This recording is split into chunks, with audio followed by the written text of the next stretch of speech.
team here is also just heavy on the elims right now. An effective 7+ for the squad right here, and they have the prime position to catch the picks of anyone rotating from the backside. This is actually perfect too, right? The heavy congestion is below them. They don't have anyone up here in this layer with them. The closest person is this trio right here to their left, and it looks like it's time to get that fire on. Here comes the minigun. The mark for attacking right there, stink to apply and make a move. You use those HP tags that pop up, the 5, to see where your opponents are rotating. Now they're in literally the very bottom of the same builds. You have a ton of people stacked up next to each other. And Army look like they still have the ultimate high ground, the best spot on the map right now. That being said, they're on the far west of the current safe zone, and they need to rotate southeast. Hopefully, somebody's got a launch pad or shockwaves in the inventory to make this rotation. Otherwise, they're going to have to build across and tarp over everyone else underneath them. You do still see Benji, Fishy, Mongrel, and Mitro right there on your screen. They are still in this one. Looking down from almost the same angle. Here we go, rotation with the launch pad, well above the damage threshold for Storm Surge. Excellent spot, and 12 rockets in the RPG. They're going to build on pre-built structure over there. Let somebody else put up, might even be their own builds. And this is exactly what you want to study from this star trio right here. Zone 6, they go for the high ground, so they're actually going to take the high ground. He's going to catch 2 on the knock right there, which means that team is really hurting now. That's going to be Voron who gets taken out there. Voron was also in the top 5, if I'm not mistaken. So that's a power takedown right here. It's going to allow this trio to just get one step closer, kind of breaking away, getting, you know, Shio Wager, the mayonnaise tub to the face. So we'll see if it, comes to fruition before the day's up. Mitro staying a little bit towards the back to keep throwing down those RPGs at players that are rotating, or the builds to see if we can get drops on people. Mitro pick it up. There's those 2 elims to the feet, so he did secure both of them. That puts the entire trio at 6 total right now, 17 points. And we're looking at placement now, top 15 trios remaining. Only 29 players, though, as the elimination feed is starting to light up across the board. These are the zones that really cut the player count down as people are moving, especially when you have one of, if not the best trio on ultimate high ground with an RPG. Are you kidding me? But they are in the best spot. Remember, it still hurts to hold high ground from zone 6 so early. They're going to be forced to jump down soon if they can't, kind of map conserve properly. They're getting broken down consistently now by the shockwaves. These are one of the cons that happen when you take that high ground, because you don't get the pleasures of looting the players you drop, right? Just like that. All that loot's gone. They actually can't use it. And every time you hear a shockwave, you'll see these players snap and look up in the air to see if they can try and find who's on the fly. In case you have free shots, as that elimination is secured. Mitro picking up a knock on Falconly in the feed. Another one for the trio, 7 remaining. I've got to say, if this is not a win for this team, I don't know what is. It's going to be a close one. Mongrel actually did not have any more AR left in his gun. There's no more RPG left here. It's a straight-up shotgun battle. This is a crucial elim. That's going to get them some of the resources that they need to hold this high ground here. And it looks like it's cutting back across, so lucky for them, they're going to be able to kind of reuse some of their resource here. We have a couple players left in the game here. Red Rush in the low ground, Shotgun and Cow as well. Here's Mitro just raining fire. That tac sub SMG so good for shredding through builds right here. And honestly, they can pierce through the turbos like right there. These are the shots. Good pressure right here from Mitro, putting down the fire, putting all the ammunition to use here. We're almost in the final zone now. This is it. Storm Zone 9. The close in will happen.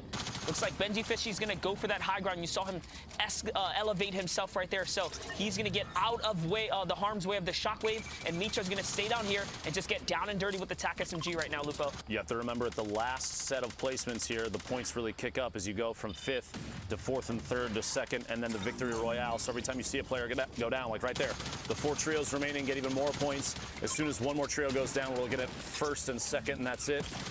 And we're down to the very last second here, the spray from above. This honestly, as soon as we got to top 40, this was Mongrel, Mitro, Benji Fishy, all the way to the end. No surprise here. And a monstrous 12 elim game right there. And you saw, even in the final moments, they did try to drop a couple of medium bullets there. But with that, we're going to send it over to the studio with Zeke and Sundown. What do you have for us, guys? Oh, man. MMB starting off the day strong. We are one step closer to Shio eating an entire jar of mayonnaise. It's escalated because he said cup, but we really didn't define cup. Some people was like, it's a standard measuring cup, and someone was like, honestly, it should be a World Cup. I was actually just back in the kitchen looking to see if we could find any mayo. I'm gonna have to make a run tomorrow because after that last game, it was just incredible. So that is 2 matches down in the heat. Let's take a look first at the standings and see where we're at after the first 2 games because, that's weird. Who's that up top? Is This that? might as well just be Shio, eat mayonnaise. I mean, I think so it the reads. one thing, and we saw they had a number of elims. They were in actually 4th place after the first match, but then the 12 elim plus the victory route, Zeke talking about it, every single one of those being a point, and then the victory route being 15 as well, pushing them up to 38. They're already 7 points clear of Falcony, Robabs, and the Vic, who've been playing very well. 19 elims there is pushing them 5 points clear of Amplify, Miro, and Matzo, who had an incredible first game. I mean, it's been an... Oh. I just want to throw out a quick little apology. Based on score, I had assumed that because Matsoi, Miro, and Amplify had first place, that they had the Victory Royale. They, in fact, did not. So my apologies. All we were given was placement on the screen. That's my bad. Back to you. We got to keep him honest, and we love him very much for it. But don't forget, the top 8 are moving on from this heat. So right now, you must be this tall to ride. So if we're looking at just top 8, the points, 18, that's just like a victory route is worth 15 points in and of itself. So even if you get that victory route with 3 eliminations, you can now look to strike up in the top 8. So, and we're only in 2nd game. We're about to head into game number 3. What does this spell for like all of these other teams? Yeah, you just have to stay consistent. You have to not fear. If you have a couple of bad games, that's okay. If you're able to get in, get situated, get a couple of eliminations, get some placement points in there.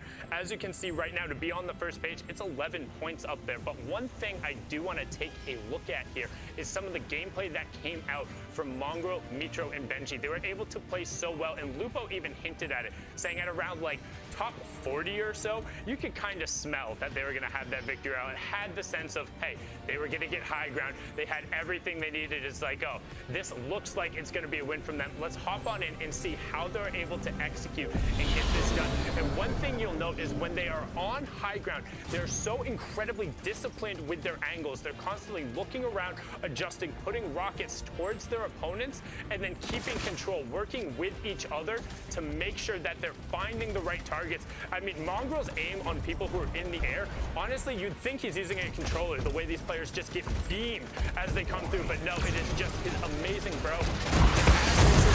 That's crazy. They are running it through 38 points up top, and again, always on the high ground, and for me, that's what's so impressive. In a meta where there's so many RPGs, so many shockwaves, the way they're able to not only get initial control, but then run the rest of the lobby without having to drop down and putting themselves in bad situations. They were never threatened. Count the number of times in this match, bullets or anything are being shot back towards them. Everyone else is so focused damage from above that these guys don't have to do really anything in terms of defensive play. Focus on going forward, and it seemed like it was just going to be great. And honestly, I want to roll this all the way back to Xiaowei Just Beast talking about the retail drop spot and how your early game sets you up for an advantage. They have so many tools at their disposal, from ammunition to rockets to excess shields to having enough mats because they had rotations early on to hold the high ground. It just makes it so easy and so clinical.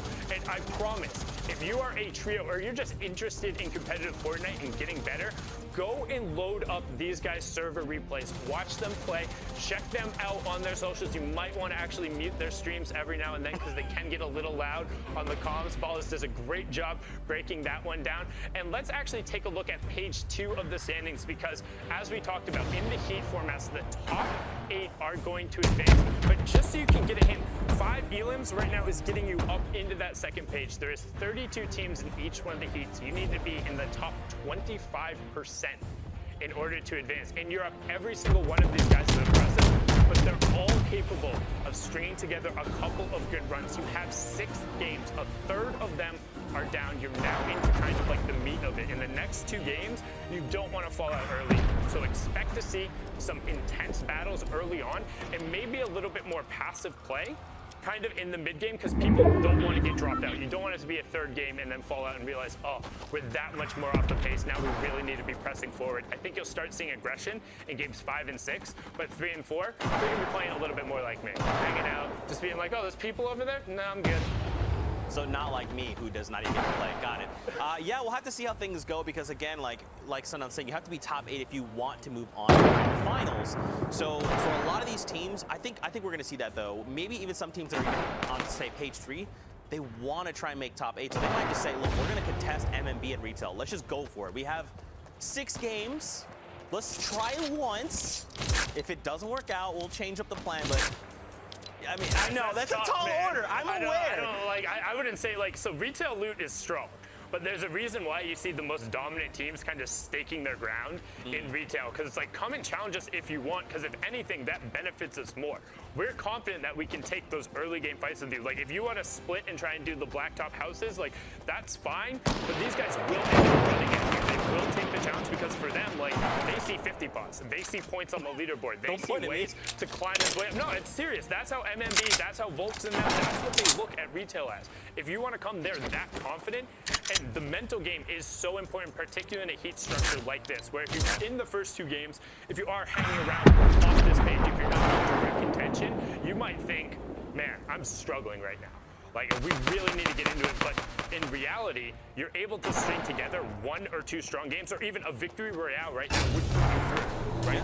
And any of these guys are able of winning one of these games, so all of you need a strong mental game as you're going through. It's tough, man. I mean, I want to see Shine a jar of mayonnaise. It would be kind of cool to have a new trio come up and, dethrone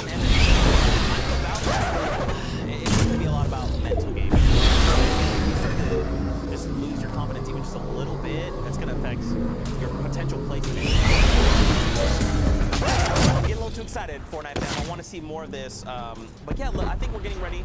Battle Bus players are boarding. Will be there in just a moment. I think we have a package here in just a moment.